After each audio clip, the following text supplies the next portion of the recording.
Baik, selamat pagi Bapak Ibu guru. Ini yang hadir baru ibu-ibu guru ya. Selamat pagi ibu-ibu guru SD Gemit Bonipoi 3456 Kupang.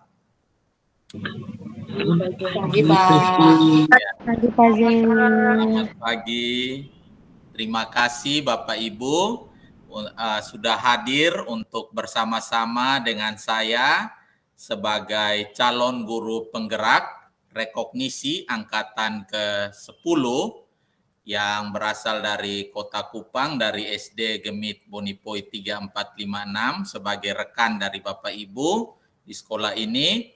Saya akan melakukan pengimbasan ya, diseminasi aksi nyata budaya positif yang saya pelajari di dalam program guru penggerak ini, khususnya di angkatan keempat. Bapak Ibu, kita akan bersama-sama di dalam 1,5 jam ini mengikuti, melihat, berdiskusi terkait dengan materi budaya positif ini. Baik, Bapak Ibu semua, kita akan bersama-sama foto dulu di awal. Saya mohon bagi Bapak Ibu semua untuk menghidupkan kamera. Kita akan foto bersama sebagai dokumentasi dan laporan saya untuk kegiatan ini. 1, 2, 3. Baik, ini yang pertama, karena Pasius ini juga senang ada foto-foto, ini yang pertama. Yang kedua itu ada semua memberikan salam Pancasila ya Bapak Ibu. Salam Pancasila semua mengangkat ya. Terima kasih, kita salam Pancasila. 1, 2, 3. Oke, terima kasih Bapak Ibu, saya akan mulai dan saya mohon kesediaan salah satu rekan untuk memimpin kita di dalam doa. Tapi sebelumnya saya mohon izin saya tampilkan dulu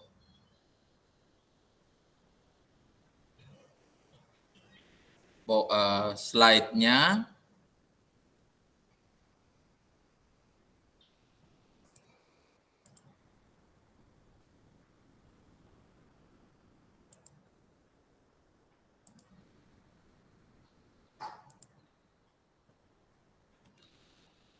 Baik. Sudah muncul Bapak Ibu? Sudah Pak. Sudah. Saya mohon kesediaan Ibu Ina untuk memimpin kita di dalam doa. Baik Pak, mari kita Bapak Ibu kita bersatu di dalam doa. Kita berdoa. Bapa kami yang bertata dalam kerajaan surga, kami mengucap syukur Tuhan untuk hari baru yang masih Engkau percayakan pada kami ya Bapa, untuk kami kerjakan hari ini ya Tuhan.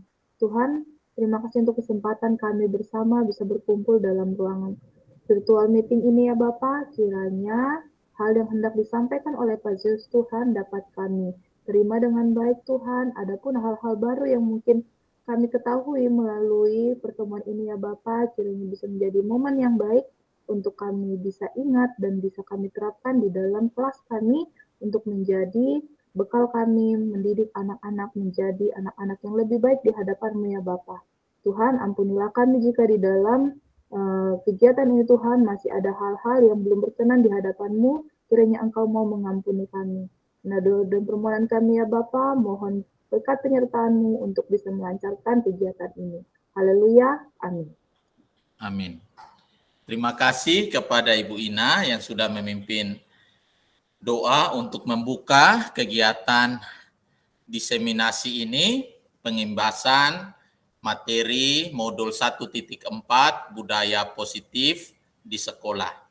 Baik, teman-teman guru sekalian, kita akan bersama-sama melihat bagaimana budaya positif ini menjadi satu hal yang sangat penting di dalam pembelajaran kita dan khususnya di dalam proses pendidikan yang harus berlangsung di sekolah kita dan juga di seluruh ya lingkungan pendidikan ya di institusi pendidikan yang lain. Jadi bukan hanya di beberapa sekolah budaya positif ini dilakukan, tetapi budaya positif ini harus ya dilakukan di semua sekolah, baik dari tingkat paling rendah sampai kepada tingkat pendidikan paling tinggi, yaitu perguruan tinggi universitas. Baik, di dalam program guru penggerak ini kita bersama-sama belajar dan di dalamnya teman-teman semua kita akan melihat satu persatu bagian apa saja unsur-unsur yang membentuk daripada budaya positif ini. Bicara tentang budaya positif, maka di situ akan sangat banyak ya hal-hal yang terkait, materi-materi yang terkait yang perlu kita ketahui bersama, sehingga di situ sangat jelas, sangat lengkap untuk kita nantinya terapkan di sekolah kita, di kelas kita. Baik Bapak Ibu, di sini kita lanjutkan.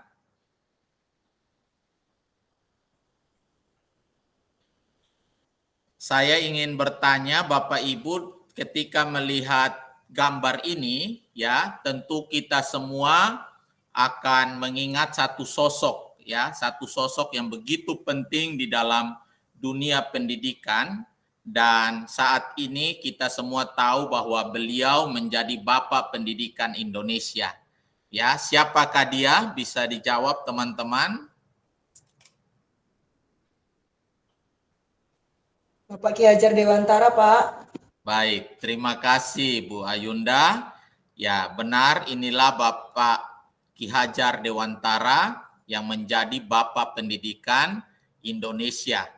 Nah, kita juga tidak lupa dengan semboyan yang disampaikan oleh beliau yang terus kita ingat, ya, Ingarso Sung Tulodo memberikan tauladan di depan, kemudian Ing Madya Mangunkarso di tengah membangun semangat, kemudian Tutwuri Handayani memberikan dorongan dari belakang.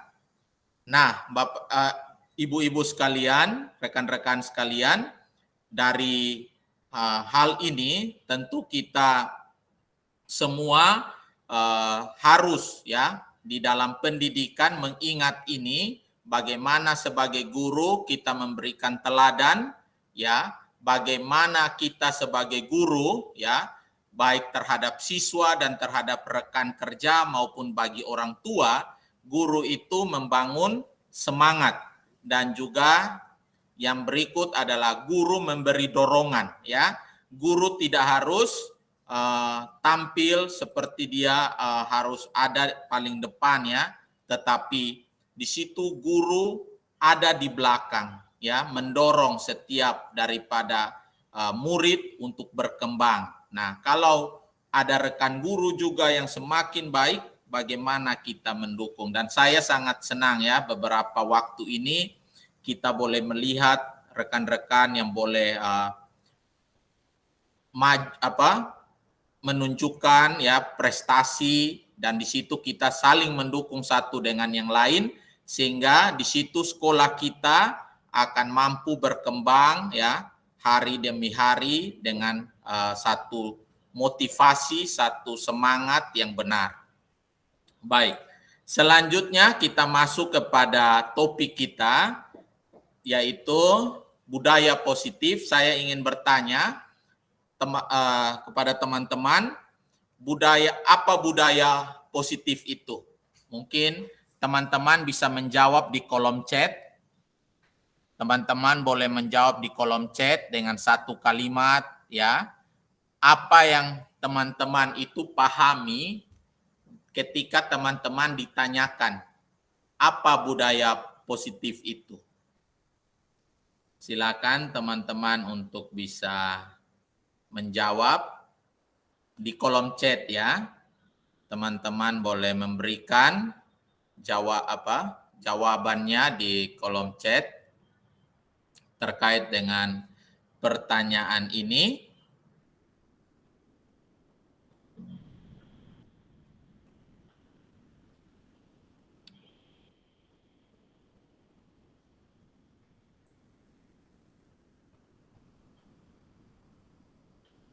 Ataukah ada, baik, dari Ibu Seli, budaya yang menetapkan peraturan dalam membangun kebiasaan yang baik. Terima kasih Bu Seli.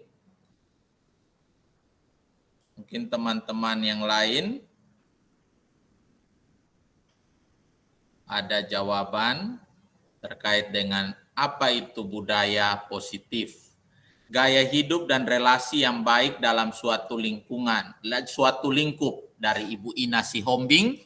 Kemudian dari Ibu Astri, budaya positif adalah peraturan yang diterapkan dalam menumbuhkan karakter. Ya, ada kata penting di sini, karakter. Kemudian dari Ibu Uki Vergialita, sebuah kebiasaan baik yang dilakukan pada sebuah komunitas yang telah ada dan dilakukan terus-menerus secara menyeluruh. Terima kasih untuk rekan-rekan, teman-teman yang sudah memberikan jawaban. Nah, kita akan melihat ya definisi dari budaya positif. Ya, budaya positif itu merupakan kondisi lingkungan yang baik dan teratur yang diterapkan oleh setiap warga sekolahnya demi tercipta kondisi belajar yang menyenangkan. Ya, karena kita ada di dalam komunitas, di dalam satuan pendidikan, maka kita berbicara tentang sekolah. Baik, dari Ibu Titin, membiasakan budaya positif adalah membiasakan hal-hal baik dalam suatu komunitas sekolah. Terima kasih Bu Titin. Ya, jawaban dari teman-teman sangat baik. Jadi di situ kita mengharapkan ya di dalam komunitas kita akan tercipta kondisi belajar yang baik ya, yang menyenangkan dan di situ teratur baik ya. Selanjutnya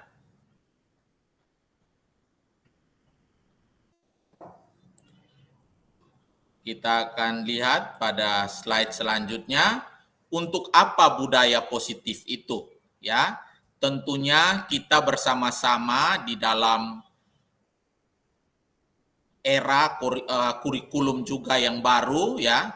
Tentunya kita semua bergerak ya untuk budaya positif itu nantinya bisa mencapai daripada profil pelajar Pancasila yang digaungkan oleh Mas Menteri. Dan juga bukan hanya oleh Mas Menteri, tetapi ini merupakan pikiran-pikiran yang baik, yang lahir, yang boleh diambil dari sejarah pendidikan, khususnya yang ada di dalam bangsa kita. Karena apa? Pendidikan yang boleh berjalan di dalam bangsa kita, jangan sampai itu semuanya diadopsi dari luar dan meninggalkan daripada nilai-nilai yang baik yang ada di dalam negara kita ya.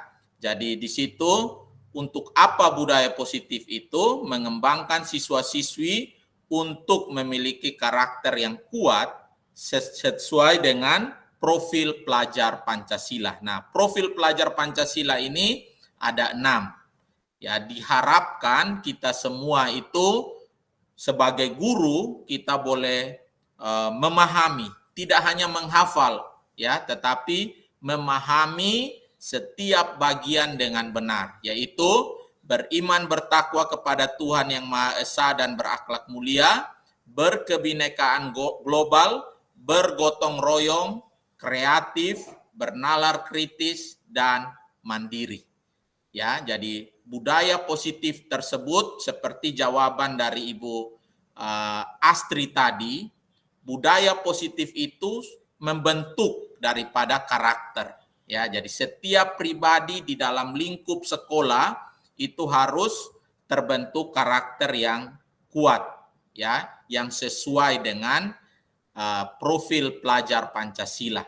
Ini sangat-sangat baik untuk kita semua guru, ya khususnya di sekolah kita SD Gemit Bonipoi 3, 4, 5, 6, kita boleh terus ya membangun ini di dalam komunitas di kelas maupun komunitas besar sebagai warga sekolah. Selanjutnya, konsep inti dari budaya positif seperti yang tadi sudah saya sampaikan ya berdasarkan materi yang kami pelajari di dalam program guru penggerak ini ya bahwa konsep inti dari budaya positif ya teman-teman itu ada beberapa hal yang perlu kita ketahui bersama, yaitu perubahan paradigma positif, kemudian yang kedua itu adalah disiplin positif, ketiga ada nilai-nilai kebajikan, kemudian kita perlu memahami kebutuhan dasar manusia, di situ juga kita belajar tentang motivasi perilaku manusia, kita juga belajar tentang posisi kontrol dari guru, kemudian kita belajar tentang keyakinan kelas, dan juga kita belajar tentang segitiga restitusi. Ya, nah dari sini ya dari bagian-bagian ini kita lanjutkan ya kita melihat apa sih pembelajaran dengan paradigma baru, sehingga itu juga baik perlu kita ketahui dan itu akan membantu kita semua di dalam penerapan daripada budaya positif ya. Jadi pembelajaran dengan paradigma baru merupakan pembelajaran yang dirancang berdasarkan prinsip pembelajaran diferensiasi sehingga peserta didik belajar sesuai kebutuhannya berdasarkan tahap perkembangan untuk mewujudkan profil pelajar Pancasila. Nah, sekali lagi di dalam paradigma baru ini ya kita melihat ada kata pembelajaran diferensiasi dan juga di situ ada profil pelajar Pancasila yang tentunya dikaitkan dengan kebutuhan ya daripada setiap peserta didik. Nah, kita masuk kepada bagian yang berikut tentang miskonsepsi teori kontrol ya. Kita kalau melihat kepada kata kontrol ya, itu ada beberapa hal yang perlu kita pahami sehingga itu tidak menjadi sesuatu pemikiran yang salah ya. Saya minta satu rekan mungkin bisa membacakan, salah satu rekan ada yang bisa membacakan 4 miskonsepsi yang ada di layar, boleh dibacakan. Siapa saja? Teman-teman boleh membacakan.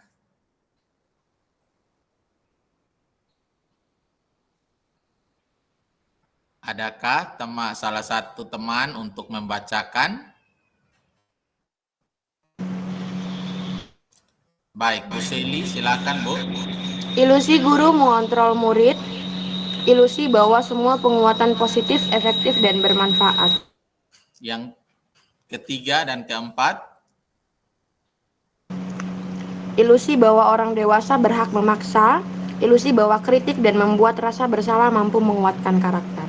Baik, terima kasih Bu Seli. Jadi ini ada 4 hal yang menjadi miskonsepsi dari teori kontrol ya. Jadi kita seringkali berpikir ya bahwa guru itu dapat mengontrol murid ya. Nah, di situ kita tahu bahwa kontrol yang terlalu berlebihan juga tidak baik ya terhadap murid karena murid jadi kurang berkembang ya atau ada ketakutan. Kemudian bahwa semua penguatan positif, efektif dan bermanfaat ya.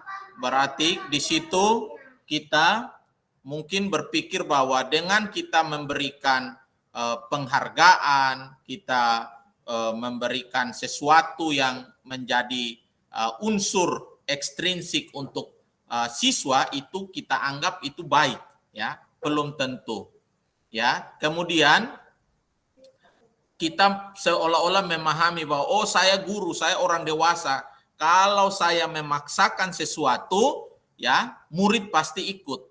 Tidak, mungkin kita membuat sesuatu perasaan di dalam diri murid yang tidak menyatu dengan kita, ya. Karena apa? Sering dipaksa, ya. Kemudian di situ juga ilusi bahwa kritik dan membuat rasa bersalah mampu menguatkan karakter. Belum tentu ya Bapak Ibu bahwa setiap daripada kita jika memberikan kritik atau kalimat-kalimat yang seolah-olah membuat siswa merasa bersalah, maka dia akan berubah dari kelakuannya. Ya, di situ kita sama-sama ketahui bahwa tidak seperti itu. Nah, mari kita melihat beberapa hal yang bisa merubah paradigma, khususnya dari stimulus respon kepada pendekatan teori kontrol. Ya, di situ kita melihat yang pertama realitas bahwa kebutuhan kita sama. Nah, di dalam teori kontrol kita harus memahami bahwa realitas kebutuhan kita itu berbeda. Jadi tidak semua manusia memiliki kebutuhan yang sama, berbeda. Kemudian semua orang melihat hal yang sama, ya, tidak mungkin, ya. Ketika saya memberikan satu gambar, ya, tentang satu kejadian, mungkin kita akan memiliki beberapa pandangan. Kemudian kita mencoba mengubah orang agar berpandangan sama dengan kita. Nah, di dalam teori kontrol kita berusaha memahami pandangan orang lain tentang dunia. Jadi jangan kita mau semua orang berpikiran sama seperti kita. Yang berikut yaitu perilaku buruk dilihat sebagai suatu kesalahan. Nah, di dalam teori kontrol kita harus melihat bahwa perilaku itu pasti ada tujuannya, ya, sehingga kita harus melihat dengan lebih jeli. Yang berikut, orang lain bisa mengontrol saya, ya. Di dalam teori kontrol diajarkan juga bahwa hanya kita, hanya Anda yang bisa, ya, pribadimu sendiri, ya, mengontrol dirimu. Sedangkan hal-hal yang diberikan, ya, nasihat dari pimpinan, nasihat dari rekan guru, ya, itu masukan, tetapi kontrol sepenuhnya ada di dalam diri kita. Kemudian saya bisa mengontrol orang lain, ya. Kita harus pahami bahwa kita tidak bisa mengontrol orang lain, ya. Kemudian pemaksaan di situ kita pemaksaan ada pada saat bujukan gagal, ya. Di dalam teori kontrol kita belajar bahwa kolaborasi dan konsensus menciptakan pilihan-pilihan baru. Yang berikut, model berpikir menang kalah itu di dalam pemikiran stimulus respon. Nah, di dalam teori kontrol, ya, kita harus berpikir menang, ya, bahwa ya mungkin kita akan berhasil, kita akan sukses, ya. Tetapi di situ kita mencoba juga, ya, begitu secara positif. Baik, selanjutnya dari bagian ini, ya, kita dari tentang teori kontrol yang kita tadi pelajari, ya, kita akan masuk untuk memahami tentang disiplin, ya. Apa yang kita semua pahami tentang disiplin, ya. Di sini kita bisa melihat dari definisi, ya, tentang disiplin positif. Disiplin berasal dari kata disiplina yang artinya belajar. Disiplin mengacu pada disiplin diri yang memiliki tanggung jawab terhadap apa yang dilakukannya berdasarkan nilai-nilai yang diyakini. Jadi disiplin di sini membawa kita kepada sebuah tanggung jawab. Tanggung jawab itu berdasarkan nilai-nilai yang kita yakini, ya. Selanjutnya, disiplin positif merupakan salah satu cara penerapan disiplin yang bertujuan untuk menumbuhkan kesadaran serta memberdayakan peserta didik tanpa imbalan atau penghargaan, reward, ya, ataupun ada ancaman atau juga ada hukuman. Jadi di sini teman-teman, untuk disiplin positif ini kita sama-sama harus tahu bahwa ada tumbuh kesadaran serta di situ ada pemberdayaan di dalam diri murid-murid untuk mereka dapat sungguh-sungguh ya mengerjakan sesuatu hal yang benar, dan di situ mereka bukan melihat kepada imbalan, penghargaan ya, ataupun karena nanti dihukum atau ada ancaman ya, tetapi siswa dapat berpikiran baik ya, ada kesadaran yang baik tentang nilai-nilai yang baik yang mau ia dapatkan, dan di situ dirinya semakin berkembang. Itu dari disiplin positif ya, pengertiannya. Nah, bagaimana itu bisa apa tujuan ya? Tujuannya diterapkannya disiplin positif. Kita semua pasti tahu bahwa tujuan dari disiplin positif yaitu menciptakan peserta didik yang memiliki disiplin diri sehingga mereka berperilaku mengacu ya pada nilai-nilai kebajikan universal dan memiliki motivasi intrinsik dalam perubahan perilaku ke arah yang lebih baik. Ya, itu tujuan dari disiplin positif. Ya, Bapak Ibu. Dan kita semua ya, khususnya di sekolah kita bersyukur ya, nilai-nilai hal-hal terkait dengan disiplin positif ini sudah kita jalankan ya. Ketika saya masuk di dalam program guru penggerak ini ya, saya melihat, saya bersyukur ya, senang di dalam diri saya bahwa saya juga ada di sekolah yang mana di situ kita sudah ya dibentuk ya, kita sudah bersama-sama melakukan ini. Nah, itu juga muncul dari gambaran-gambaran, foto-foto yang nanti juga teman-teman akan lihat dan sudah kita sama-sama lihat ya. Nah, teman-teman, di sini di dalam di dalam disiplin positif ya ada kesadaran ya, kesadaran yang kita harapkan dari siswa-siswa itu haruslah sesuai dengan nilai-nilai kebajikan ya. Di dalam nilai-nilai kebajikan ini, kalau kita pikirkan secara cepat, oh nilai kebajikan ini yang sesuai dengan yang Tuhan mau, ya. Nah, seperti kita juga, ya, di dalam sekolah kita, ya, kita adalah sekolah di dalam yayasan pendidikan Kristen, ya, kita juga belajar bahwa nilai-nilai dari iman Kristen kita itu bagaimana kita terapkan di dalam diri anak-anak. Nah, adapun nilai-nilai ya yang tentu menjadi nilai-nilai kebajikan yang universal ya, semua agama ya memiliki dan paham itu ya. Nah, itu kita perlu tanamkan di dalam diri daripada anak-anak peserta didik kita. Nah, nilai-nilai yang kebajikan ini ya adalah nilai-nilai yang disepakati bersama lepas dari suku bangsa, agama, bahasa maupun latar belakangnya. Ya, jadi kita tidak lihat bahwa oh nilai ini akan berguna hanya di suku ini atau di dalam agama ini atau karena dengan latar belakang ini maka nilai ini akan berlaku, tidak ya.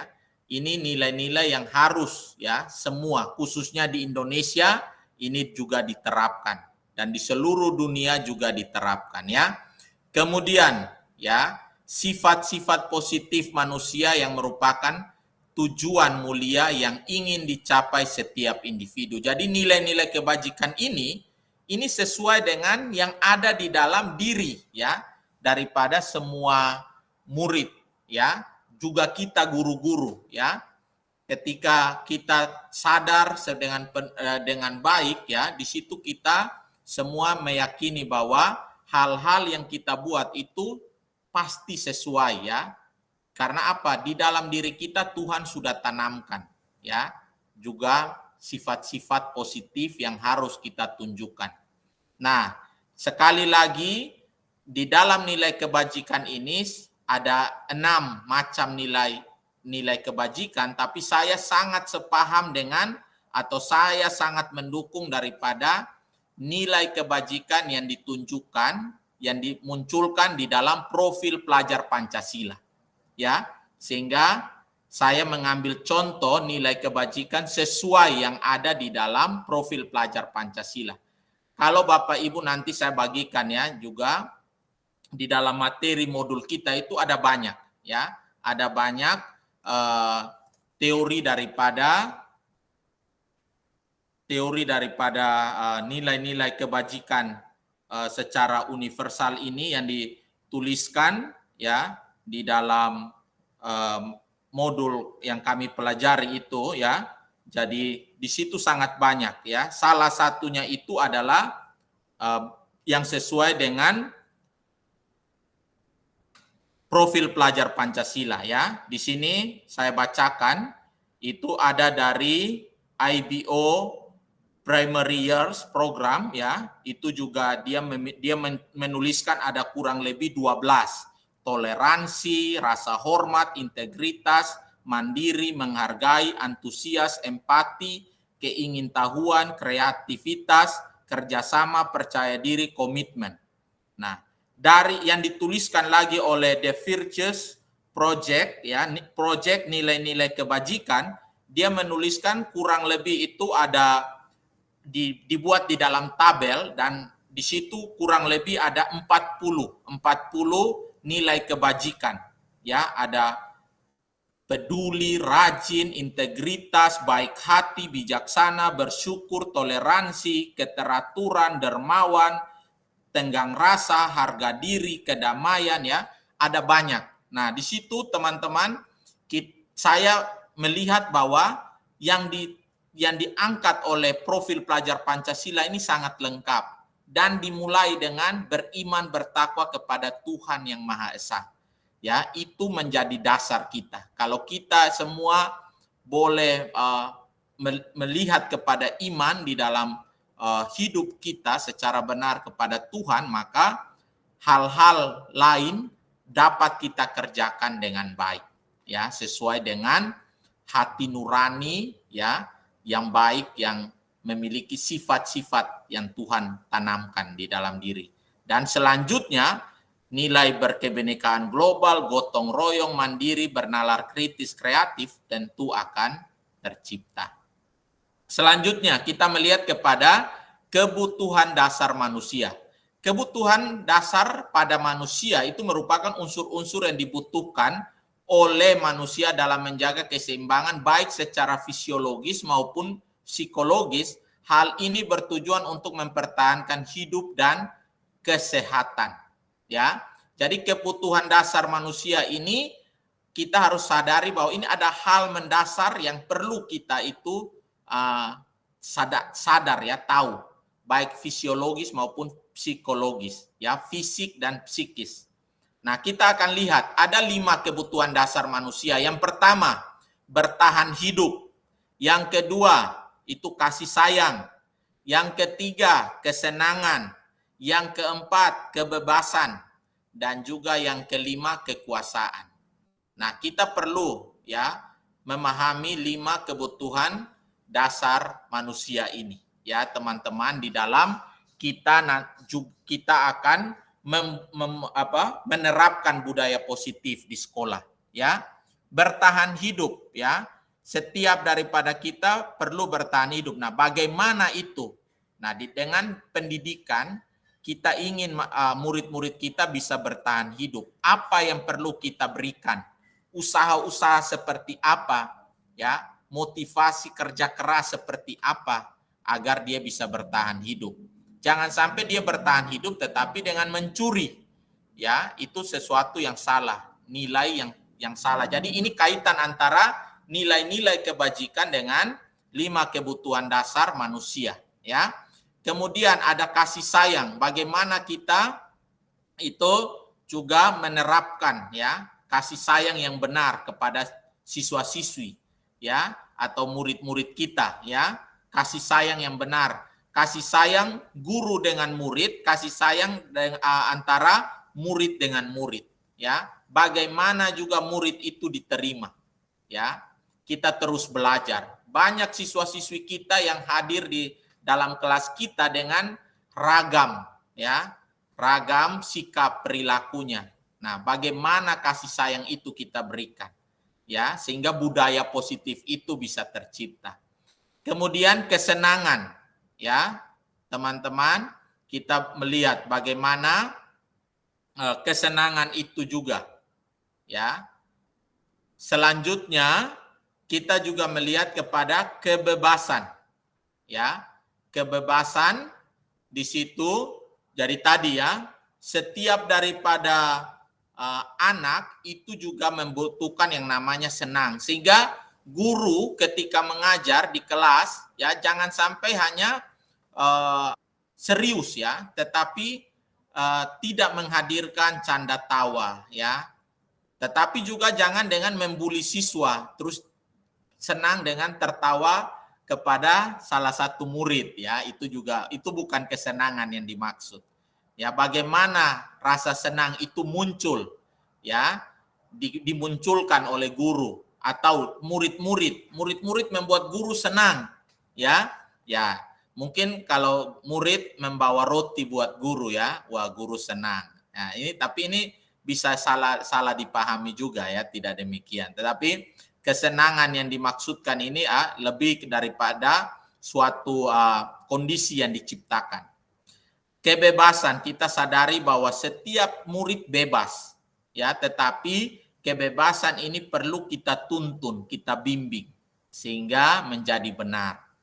Nah, setiap daripada siswa itu juga pengen sekali menguasai ya, tetapi jangan sampai pemikiran dia bahwa dia berkuasa, dia memiliki kekuasaan itu dia salah gunakan ya.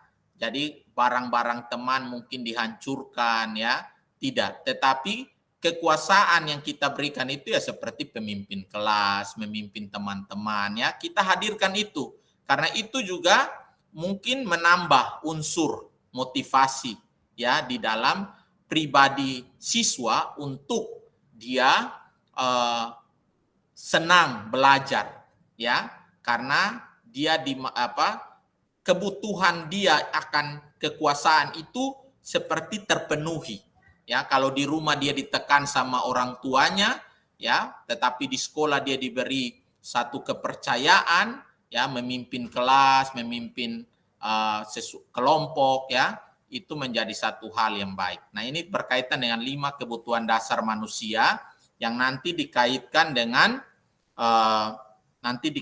juga dengan 5 kebutuhan dasar manusia ya.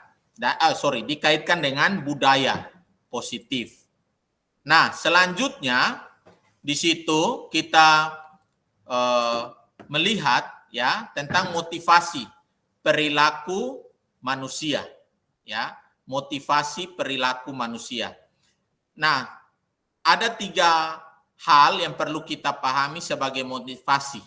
Ketika manusia melakukan sesuatu, dia pasti ya di situ melihat kepada 3 hal ini. Pertama, untuk menghindari ketidaknyamanan atau hukuman ya, itu menjadi salah satu motivasi ya. Jadi manusia mau melakukan sesuatu karena mau menghindari ketidaknyamanan atau hukuman. Yang kedua, untuk mendapatkan imbalan ya. Berarti saya mau melakukan ini karena saya melihat hadiahnya, atau saya bisa mendapatkan sertifikat atau piala ya. Terus yang ketiga, untuk menjadi orang yang mereka inginkan dan menghargai diri sendiri dengan nilai-nilai yang mereka percaya. Nah, bagian motivasi yang ketiga ini ya, ini kita anggap sebagai motivasi yang sebenarnya, bahwa di dalam diri manusia ketika dia mau melakukan sesuatu, khususnya di dalam pelajaran, membudayakan budaya positif ya, di situ maka dia harus di situ bahwa dia harus menjadi orang ya yang menghargai akan dirinya sendiri dengan nilai-nilai yakini, dia percaya ya nilai-nilai yang benar. Dan juga yang dia lakukan itu ya, itu menjadi sesuatu yang diinginkan oleh orang lain. Ya. Jadi motivasi ini yang diharapkan terkait dengan pembelajaran di dalam budaya positif ini. Ya. Jadi dari ketiga hal ini kita melakukan sesuatu bukan untuk menghindar ketidaknyamanan atau karena takut dihukum, atau kita mau melakukan ini, mengerjakan ini, berjuang atau membudayakan satu hidup lingkungan yang positif ya, budaya positif di sekolah kita itu hanya semata-mata mau mendapatkan penghargaan, tidak. Tetapi kita melihat kepada nilai-nilai yang benar, nilai-nilai kebajikan, kemudian orang lain juga senang dengan hal itu, dan kita sendiri menghargai diri kita ketika berperilaku atau punya kesadaran itu. Selanjutnya, kita akan melihat kepada konsep disiplin. Ya, konsep disiplin di sini ada kata dengan identitas gagal. Ya, jadi kalau kita melaksanakan disiplin dan di situ kita melakukan dengan kedua hal ini, maka itu dianggap konsep disiplin yang gagal. Ya Bapak Ibu, yaitu apa? Yang pertama itu terkait dengan hukuman. Karena di situ menyakitkan, tidak nyaman, murid menjadi takut, seolah-olah memaksa murid menyembunyikan kesalahan, ya, murid menjadi rendah diri. Nah, itu hal-hal yang bisa muncul ketika konsep disiplin yang kita lakukan itu adalah hukuman. Nah, kalau kita munculkan konsep disiplin yang penghargaan, mungkin kita anggap oh ini sedikit lebih baik, ya. Tetapi kita harus melihat kepada ini, yaitu tidak efektif, merusak hubungan, ya. Kemudian mematikan kreativitas, ya, daripada murid. Kemudian di situ juga menghukum, ya, kita seolah-olah ada perengkingan, ya. Di situ kita sebenarnya memberi tahu bahwa yang di bawah-bawah itu seolah-olah kalah sama yang di atas, ya. Kemudian kita merampas hak, ya, hak daripada anak-anak kita, ya. Nah, di dalam modul 1.4 guru penggerak ini, teman-teman, di situ kita belajar tentang penghargaan yang tidak efektif. Penghargaan itu sebenarnya bukan sesuatu hal yang baik, ya, tetapi ada sisi yang tidak baik yang bisa membawa kepada kegagalan di dalam diri murid. Nah, selanjutnya apa yang sebenarnya harus kita lakukan, ya? Nah, itu kita munculkan yang namanya konsep disiplin dengan identitas sukses, yaitu adanya konsekuensi dan yang namanya restitusi, ya. Konsekuensi dan restitusi. Nah, teman-teman, konsekuensi ini mungkin kita sekilas mendengar, terus kita merasa bahwa apa bedanya Pak Zeus konsekuensi dengan hukuman, ya. Mungkin kalau restitusi kita merasa oh restitusi tidak ada padanan dengan penghargaan, ya. Nah, baik teman-teman, kita akan sama-sama belajar, ya. Jadi konsekuensi di sini, ya, kita sama-sama pahami bahwa konsekuensi ini memiliki satu nilai yang lebih baik daripada hukuman. Konsekuensi itu penguatan jangka pendek. Lalu di situ ada monitoring berkelanjutan, ya. Konsekuensi di sini ada stimulus, ya. Kemudian murid menghormati kepada peraturan, dan juga di sini konsekuensi itu terjadi yang namanya kehilangan waktu untuk dengan konsekuensi, ya, itu murid peserta didik itu kehilangan waktu untuk merenungi kesalahannya. Jadi dia lebih cepat untuk sadar kepada hal yang baik. Ya, itu untuk konsekuensi. Jadi ketika murid itu terlambat, ya, kita bukan memberikan hukuman tetapi konsekuensi. Konsekuensi itu yang kita terapkan, ya, sehingga di sini murid menjadi menghormati peraturan, ada penguatan di dalam dirinya jangka pendek, ya. Jadi konsekuensi ini sebenarnya sudah diketahui juga, ya, oleh murid. Kemudian yang berikut adalah terkait dengan restitusi. Ya, restitusi ini memiliki beberapa pengertian yang perlu kita pahami, yaitu murid bertanggung jawab untuk perilakunya. Kemudian fokus pada pemecahan masalah jangka panjang. Kemudian murid menghormati dirinya dan orang lain. Kemudian ada di situ ada semacam teori kontrol, ya, guru membimbing dan menuntun daripada murid, ya, untuk tadi ada masalah atau ada perilaku yang salah, di situ boleh berubah. Kemudian murid bersemangat memperbaiki kesalahannya, ya. Jadi di situ murid bukan hanya berfokus kepada apa yang dia dapat, penghargaan, ya, hadiah, tetapi juga di situ dia memahami terkait dengan kesalahan yang dia buat dan di situ ada perbaikan. Nah, pendekatan restitusi mari kita sama-sama pelajari, ya. Jadi restitusi, ya, itu adalah sebuah cara untuk menanamkan disiplin positif pada murid. Nah, proses menciptakan kondisi bagi peserta didik untuk memperbaiki kesalahannya sehingga mereka bisa kembali pada kelompok mereka dengan karakter yang lebih kuat. Jadi ini pengertian restitusi yang disampaikan oleh Gosen, ya, seorang ahli di dalam pendidikan, ya, bahwa proses restitusi adalah proses menciptakan kondisi bagi peserta didik untuk memperbaiki kesalahan mereka sehingga mereka bisa kembali pada kelompok mereka dengan karakter yang lebih kuat. Baik. Selanjutnya, ciri-ciri restitusi. Kita lihat ada 9 poin. Restitusi itu bukan untuk menebus kesalahan, namun untuk belajar dari kesalahan. Restitusi itu memperbaiki hubungan. Restitusi itu sebuah tawaran, bukan paksaan. Restitusi itu menuntun untuk melihat ke dalam diri, ya.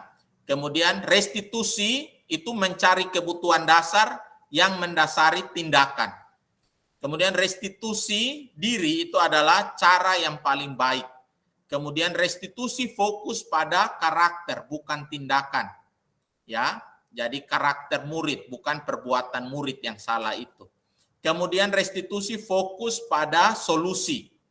Dan yang terakhir poin ke-9, restitusi mengembalikan murid yang berbuat salah pada kelompoknya. Jadi murid yang salah, yang membuat kesalahan itu tidak menjauh dari komunitasnya, tetapi setelah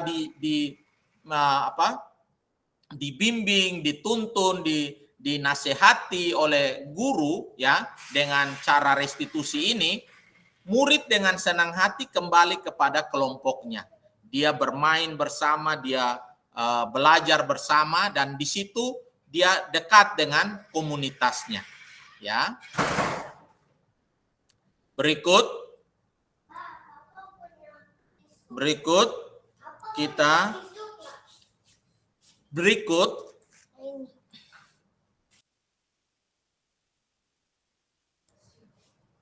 oke, yang berikut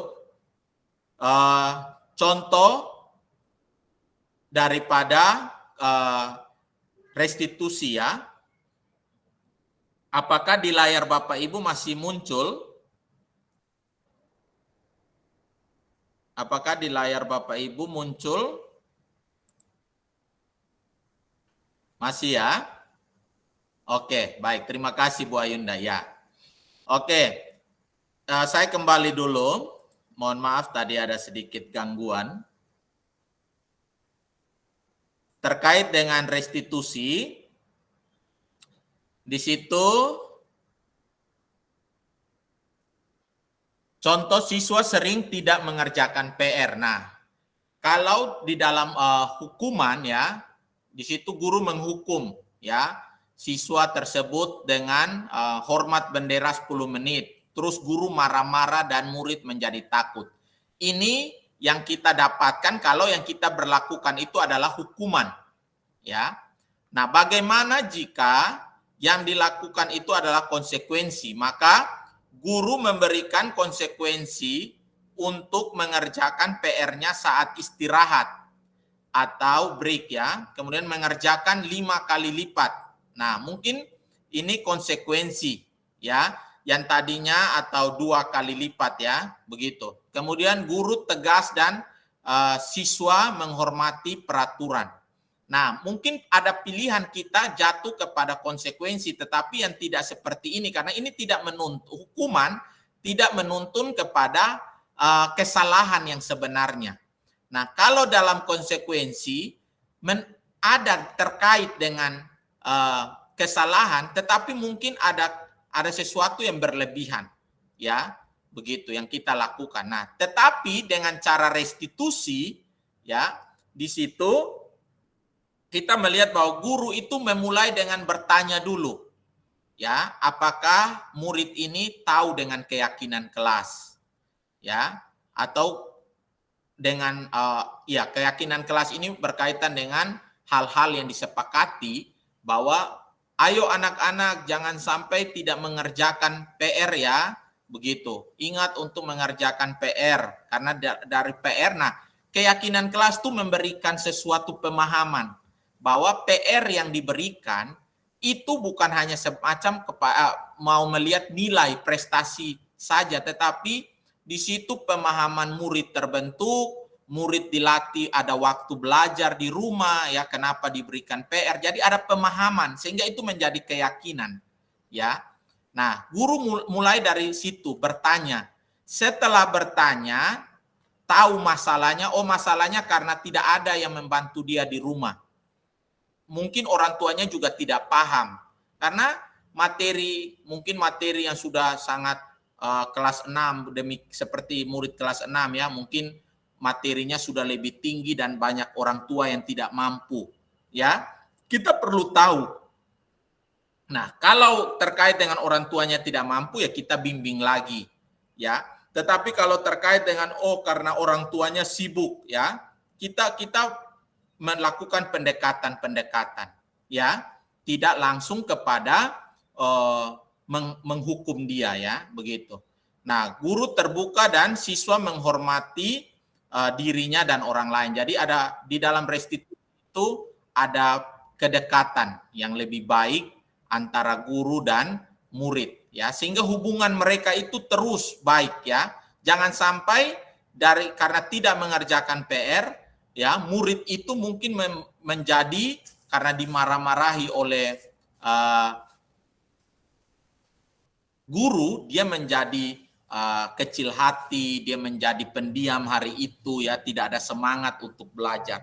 Nah, dengan restitusi yang tadi, dia akan menyadari kesalahannya, menemukan solusinya, dikembalikan ya.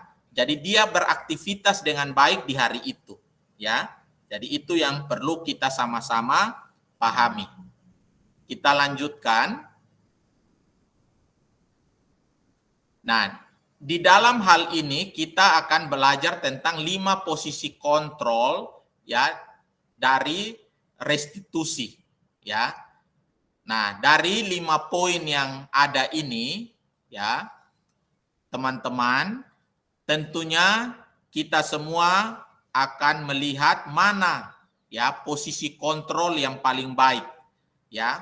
Bagaimana peran kita ketika kita menjadi seorang guru di kelas ya. Teman-teman, apakah teman-teman memilih sebagai guru yang sering memberi hukuman ya? Ini saya membayangkan ya, salah seorang Pak Guru yang pegang tongkat begini ya, tapi kalau ibu guru saya tidak bayangkan ya. Tapi ibu guru di sekolah ini baik-baik ya, tidak ada yang pegang penggaris seperti ini. Ya, ini masa lalu. Kemudian atau guru yang sering menjadi pembuat rasa bersalah, ya. Atau kita menjadi guru yang sebagai teman bersama dengan anak murid kita, ya. Atau kita sebagai guru yang memantau, ya. Ataukah kita sebagai guru yang adalah seperti seorang manajer. Nah, untuk definisi-definisi dari 5 posisi kontrol ini, ya, Bapak Ibu, di situ kita akan lihat bagaimana, ya, ketika guru itu menjadi penghukum, ya, tentunya dia langsung memberikan hukuman baik fisik maupun psikis kepada anak. Kalau untuk guru yang membuat rasa bersalah, ya, itu pasti kata-katanya si guru itu membuat hati si murid itu kecil, ya. Jadi di situ murid ya pendiam, ya, bahkan mungkin murid akan menangis, ya, karena mendengar kalimat-kalimat dari si guru. Tapi tidak ada jalan keluar yang diberikan oleh si guru, ya. Tapi di situ dia tidak melakukan hukuman fisik, tapi psikis, mental dari si anak yang seperti dihukum merasa tersakiti. Kalau teman, ya guru seperti ya asik, ya, tidak ini, ya, mengingatkan saja seperti seorang teman, ayolah kamu kerja, ya, seperti itu, ya. Jadi dia tidak memberi hukuman, dia juga tidak memberi membuat rasa bersalah kepada diri si siswa, tetapi di situ guru itu membiarkan si anak, jadi tidak ada perkembangan, ya, dari ada perubahan sikap itu kalau guru sebagai teman. Nah, guru sebagai pemantau, ya, itu mirip dengan teman, ya, tetapi ya dia hanya melihat kesalahan siswa, tetapi dia tidak mencarikan solusi, ya. Namun kalau untuk manajer di situ, ya, guru sebagai manajer tentulah dia akan bagaimana membangun sebuah perubahan, ya, yang baik di dalam diri murid, ya, bagaimana dia melihat pelan-pelan, ya, dia mengatur, manage, ya, mengatur secara terperinci, ya, dengan sistematis, dan di situ membangun, ya, daripada pribadi diri dari peserta didik untuk lebih baik. Selanjutnya, ya, kita akan melihat kepada contoh kasus, ya, siswa tidak memakai atribut lengkap saat upacara bendera. Nah, kalau siswa tidak menggunakan atribut lengkap saat upacara bendera, kalau guru penghukum, ya, begitu berarti dia minta siswa itu dihukum berdiri di depan barisan, ya, mungkin nanti ditertawai, ya, dan sebagainya, ya. Kemudian pembuat rasa bersalah, ya, di situ kata-kata si guru itu, saya kecewa sama kamu, ya, Bapak kecewa sama kamu, ya, berapa kali saya harus mengingatkan kamu, ya. Nah, kalau guru pemantau, kalimat yang keluar adalah atau disampaikan, ya, kamu sudah melanggar, apa peraturan dan konsekuensinya. Jadi di situ dia hanya menyampaikan, ya, seperti mengingatkan kepada murid. Kalau teman, kalimat-kalimatnya yang positif, ayolah yang tertib, ya, buat ibu guru bangga dong sama kamu, ya, kali ini tidak apa-apa, ya, kamu salah, ya, berikut tidak diulangi. Itu posisi kontrol dari seorang guru yang seperti teman terhadap murid. Nah, untuk seorang yang guru dengan posisi kontrol manajer, ya, itu apakah kamu tahu kesalahanmu, ya, kemudian kira-kira bagaimana kamu akan memperbaiki kesalahan ini. Nah, di situ kita membawa murid ya sampai mungkin kita juga bertanya lagi ya, apakah tertinggal ya. Nah, di situ kita mungkin merasa bahwa ya kesalahan ini sudah berulang ya. Nah, tetapi kita perlu tahu ya, manajer itu dia perlu tahu dengan lebih detail dan juga dia tidak cepat-cepat ya memberikan hukuman ya, tetapi dia lebih kepada menertibkan anak ya, membangun kesadaran ya yang benar sehingga nantinya ke depannya dia mungkin lebih baik. Nah, mungkin di situ dicatat di bukunya ya, karena seperti di sekolah kita ada agenda, di situ dituliskan ya, hari ini Joseph tidak membawa atribut lengkap saat upacara bendera sehingga minggu depan harus dibawa ya. Jadi kita berikan ya suatu kesadaran yang benar kepada murid tersebut.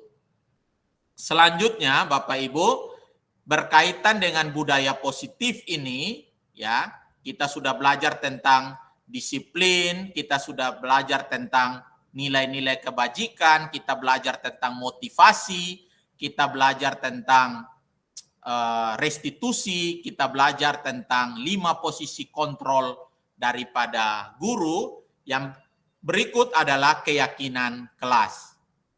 Nah, bagaimana dengan keyakinan kelas? Mengapa keyakinan kelas? Bukan kita pilih peraturan kelas saja, ya. Nah, di sini kita boleh memahami pengertian dari kata ya, kata keyakinan dan peraturan. Nah, keyakinan yang dimaksudkan adalah nilai-nilai keselamatan atau nilai-nilai keselamatan ya atau kebajikan ya, inilah yang kita sebut sebagai suatu keyakinan, yaitu nilai-nilai kebajikan universal yang disepakati secara tersirat dan tersurat lepas dari latar belakang suku, negara, bahasa maupun agama. Jadi tadi ya seperti yang saya sudah sampaikan sebelumnya juga bahwa keyakinan kelas ini perlu pemahaman.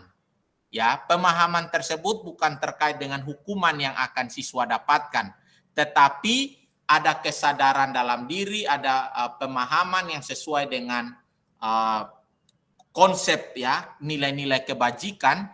Lalu di situ ketika dia lakukan, dia sendiri senang, orang lain juga senang.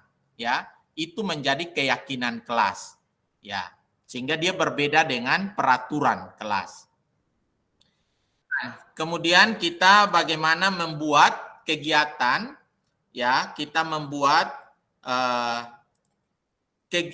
kegiatan, kita proses membuat keyakinan kelas ya. Jadi Bapak Ibu ajaklah siswa-siswa berdiskusi, ya.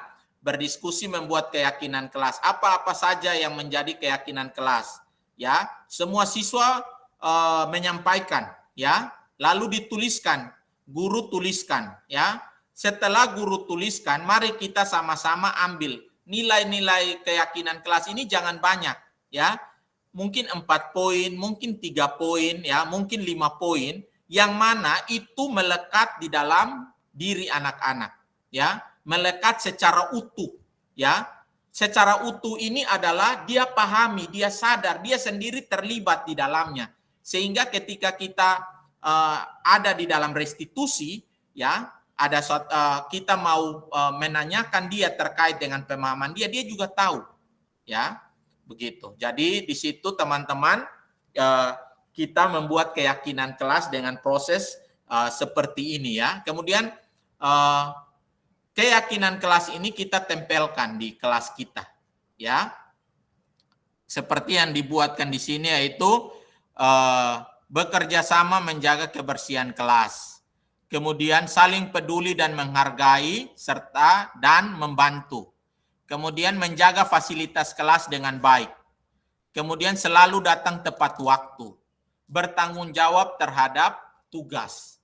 Ya, jadi ini beberapa poin keyakinan kelas ya yang kita buat, yang mana kalimat-kalimatnya itu juga bukan kalimat-kalimat semacam peraturan ya, tetapi lebih kepada membawa di dalam pengertian ya, pemahaman kepada seluruh siswa.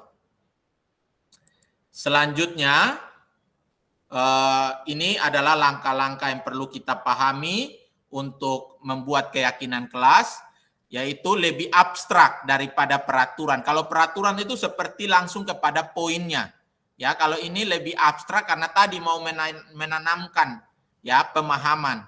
Kemudian berupa pernyataan universal dibuat dalam bentuk positif ya. Kemudian sedikit saja ya, jangan banyak-banyak, jangan sampai ada 10 poin ya. Terkadang saya berpikir 5 saja juga sudah banyak ya, tetapi paling maksimal itu 5. Ya, dapat diterapkan di kelas ya, dapat diterapkan di kelas kita masing-masing.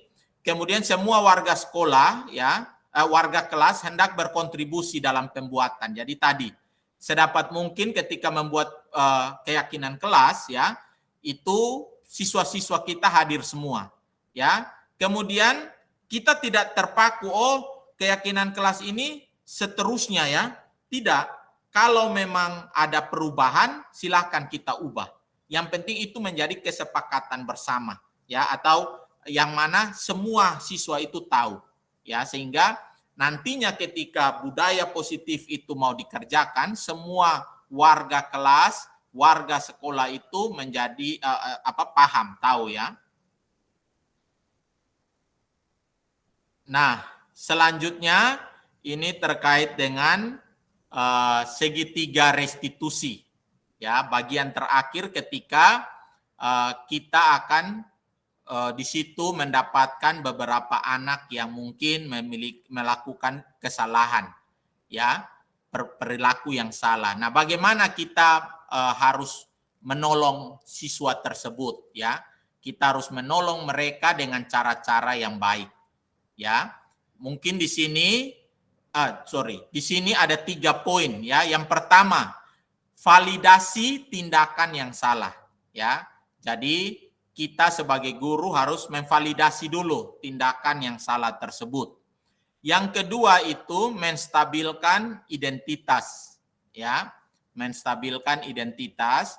Kemudian yang ketiga itu menanyakan keyakinan, ya, apa saja yang ia sudah tahu, ia sudah ketahui sebagai nilai-nilai kebajikan. Nah, di dalam validasi tindakan yang salah, ya, di situ kita bertanya, ya, kita atau pernyataan-pernyataan kita itu lebih kepada mengejar siswa kepada tindakan-tindakan yang sudah salah, ya, untuk benar-benar kita tahu bahwa ini diperbuat dia. Apakah dengan kesadaran yang seperti apa, ya, kita perlu paham, ya. Nah, jadi si siswa itu harus tahu bahwa alasan ia melakukan itu apa.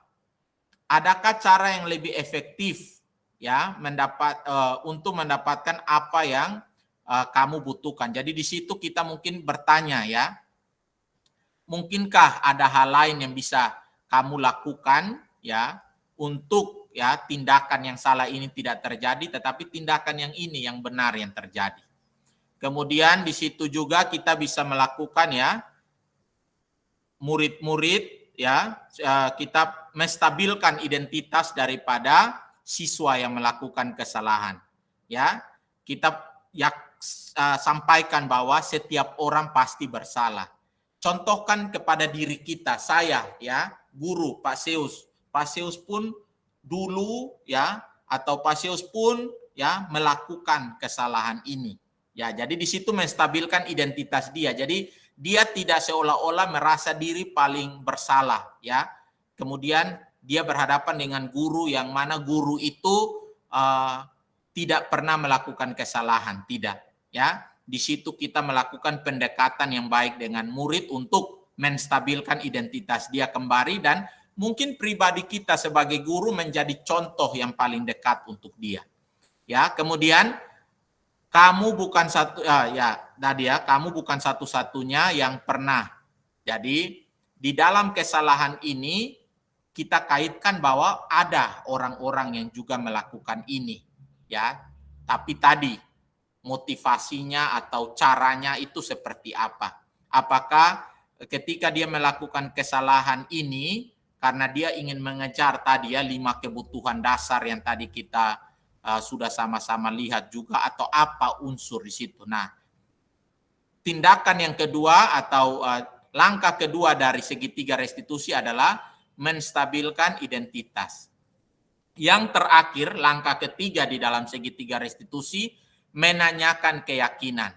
Ya, kita tanyakan ketika anak siswa itu melakukan kesalahan dan kesalahan itu terkait dengan hal-hal yang sudah kita sepakati di kelas sebagai keyakinan kelas. Kita minta dia menyebutkan keyakinan mana yang dia langgar. Seperti dia tidak mengerjakan PR, ya. Kita sudah tadi tuliskan ya. Kita sudah buat di dalam keyakinan kelas di poin yang kelima ya. Di situ bertanggung jawab terhadap tugas. Nah, kita tanyakan apakah di situ murid kita tahu tentang hal itu tidak? Ya, kita bertanya kepada dia. Maka di situ kita menanyakan keyakinan yang mana nilai-nilai kebajikan, nilai-nilai yang benar itu juga dia sudah pahami, dia sudah mengerti. Ya, lalu kita tanyakan lagi apa yang kira-kira dia inginkan, ya, menjadi orang seperti apa, atau kedepannya kalau dia belajar dan mengerjakan PR dengan lebih baik, apa yang dia dapatkan nantinya. Ya, kita bawa dia ke sana supaya nilai-nilai kebajikan itu, ya, tadi yang seperti saya katakan yang diambil dari yang dituliskan oleh IBO Primary Years, atau sesuai dengan profil pelajar Pancasila, atau ya dengan nilai-nilai universal dari yang dituliskan, mungkin di situ dia menjadi pribadi yang unggul misal, atau dia menjadi berprestasi karena kamu ingin menjadi orang seperti apa, terus dia katakan saya mau berhasil, ya. Nah, kalau berhasil perlu kamu belajar, kamu kerjakan PR. Nah, itu hal-hal yang kita sampaikan, dan di situ tentunya kita menguatkan daripada diri peserta didik untuk menjadi lebih baik. Nah, demikian teman-teman, ibu-ibu guru semua, ya, terkait dengan materi hari ini dalam budaya positif yang kita sama-sama pelajari, ya. Kita bisa menerapkan akan hal ini di kelas kita, ya. Kita sedapat mungkin akan melakukannya di kelas kita, ya. Ataupun juga tentunya ini menjadi satu hal yang baik yang perlu kita terapkan bersama-sama di sekolah kita, ya. Kalau saya secara pribadi, saya melihat di sekolah kita sudah melakukan, namun dengan materi yang sudah disampaikan ini mungkin kita mengingat kembali, ya, hal-hal seperti apa yang perlu kita perbaiki lagi, ya, sehingga di dalam penerapan budaya positif di sekolah kita di SDG MIT Bonipoi 3, 4, 5, 6 Kupang itu dapat terlaksana, ya, terjadi, ya, dengan baik. Dan tentunya kita semua mengharapkan, ya, bahwa budaya positif yang terjadi itu dapat menciptakan lingkungan yang baik dan teratur, ya, yang seperti ini foto yang di sebelah ini yang saya lihat pagi hari, ya. Saya begitu senang, ya, ketika saya melihat deretan kelas, ya, semua berbaris dengan rapi, ya, guru bersama dengan murid, ya, pemandangan yang begitu indah, ya. Bagaimana juga nanti di kelas, ya, kita mungkin teman-teman melihat, wah, ini seperti sekolah militer, ya, semua duduk tegap, ya, tenang ya. Ini kayaknya di bawah paksaan nih ya. Pak Sius mungkin memaksa mereka ya. Ya ini demi kepentingan foto ya. Nah, tidak ya Bapak Ibu ya, tapi ya perlu sesekali kita melihat bagaimana anak-anak kita tuh duduk dengan tegap, dengan benar ya. Karena saya katakan bahwa kalau duduk tidak benar juga membuat kita menyimak pembelajaran jadi tidak fokus ya. Sehingga saya minta mereka duduk dengan baik dan saya foto ya. Nah, budaya positif ini kita buat dan di situ kondisi belajar yang menyenangkan bisa tercipta ya. Jadi demikian pemaparan saya untuk materi budaya positif hari ini. Apakah ada dari teman-teman yang ingin memberikan beberapa pernyataan ya untuk kita sama-sama dengar? Mungkin saya berikan dua orang saja ya. Setelah itu kita akan tutup pertemuan kita hari ini. Silakan dua orang rekan bisa memberikan closing statement ya, pernyataan ya di akhir sesi ini yang menguatkan kita semua dari materi budaya positif. Baik, mungkin terkait juga dengan di kelas Bapak Ibu di kelas ya yang sudah Bapak Ibu lakukan. Silakan. Apakah ada rekan yang bersedia? Baik, Pak Seus. Oke. Hal baik yang saya bisa dapatkan dari penjelasan hari ini adalah budaya positif itu adalah bagaimana kita menciptakan ya Bapak Ibu kesadaran kepada siswa bagaimana untuk berlaku baik di dalam lingkungan komunitas sekolah kita. Saya sangat tertegur di bagian tadi yang keyakinan ya Bapak. Ya Pak Seus ya yang di bagian akhir yang Pak Seus jelaskan mengenai penetapan keyakinan kelas. Nah, kalau di kita biasanya kita sebut sebagai peraturan kelas ya kebanyakan rules and procedure. Ternyata keyakinan kelas itu justru penting sekali bahwa kita harus melibatkan siswa juga untuk memastikan kesepakatan apa yang mau kita buat menjadi keyakinan kelas kita, sehingga ketika kita menyatakan anak ini salah di bagian ini, dia sudah tahu bahwa itu ada di dalam bagian keyakinan kelas yang sudah disepakati. Begitu. Itu saja Pak Zeus. Baik, terima kasih Ibu Titin yang sudah memberikan pernyataan terkait dengan pemahaman dari materi yang sudah kita pelajari ini.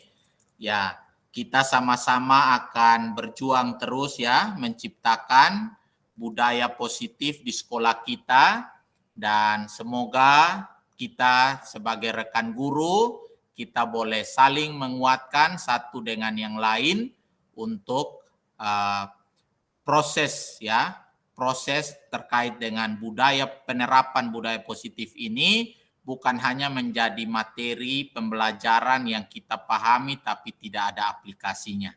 Atau ada satu orang rekan lagi yang mau menyampaikan? Mungkin Ibu Elin ya. Oh, Ibu Elin, masih ada.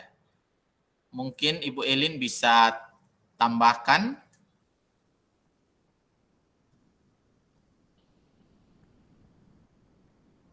Oke. Baik. Kalau tidak, ada. Silakan Bu Elin. Mungkin dari yang Ibu Elin pahami dari materi ini bisa disampaikan. Iya Pak, baik menurut saya yang saya dapatkan hari ini, meskipun tadi saya sedikit terlambat bergabung ya Pak Zeus, tapi saya mendapatkan budaya positif itu memang sangat penting dibangun di kelas kita masing-masing. Dengan adanya budaya positif itu akan membuat anak-anak itu semakin nyaman belajar, semakin antusias belajar, dan bisa menikmati pelajaran itu sendiri. Salah satunya dengan membuat peraturan kelas bersama untuk terciptanya pembelajaran yang menyenangkan, lalu mungkin dari pendisiplinan yang ada, begitu Pak Zeus. Dan intinya adalah budaya positif itu ingin mengajak guru dengan anak-anak membuat kondisi belajar yang nyaman, anak-anak bisa menikmati pembelajaran secara positif, Pak Zeus. Baik, terima kasih Bu Erlin ya. kita sama-sama berjuang ke depan dan kiranya sekolah kita mampu menerapkan budaya positif ini dengan baik. Terima kasih teman-teman semua, kita sudah menyelesaikan pembelajaran, khususnya kita melakukan diseminasi daripada materi modul 1.4 budaya positif di sekolah. Terima kasih atas kehadiran rekan-rekan semua, sudah meluangkan waktu untuk kita belajar dan kiranya kita menerapkan ini di kelas kita masing-masing. Terima kasih semua, selamat siang. Selamat siang Pak Zeus, terima kasih. Terima kasih Pak Zeus. Selamat siang, terima kasih Pak semua. Zeus. Terima kasih.